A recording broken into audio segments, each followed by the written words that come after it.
Baik, Assalamualaikum warahmatullahi wabarakatuh. Alhamdulillah. Selamat pagi. Okey, tuan-tuan. Di sini Pusat Rawatan Zaidah ni kita menyediakan perkhidmatan untuk masalah berkaitan dengan mata.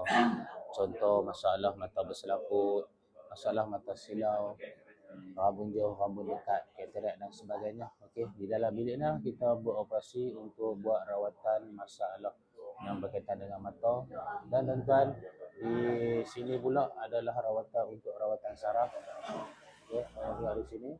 Kebiasaannya sebelum kita mulakan rawatan untuk mata, kita akan buat rawatan saraf dulu, tuan-tuan. Kita tengok situ.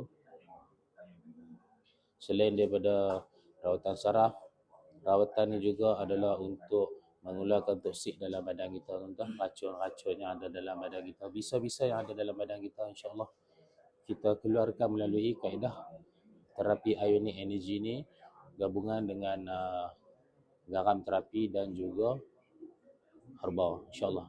Ibu hadiah, tuan-tuan. Terima kasih. Assalamualaikum.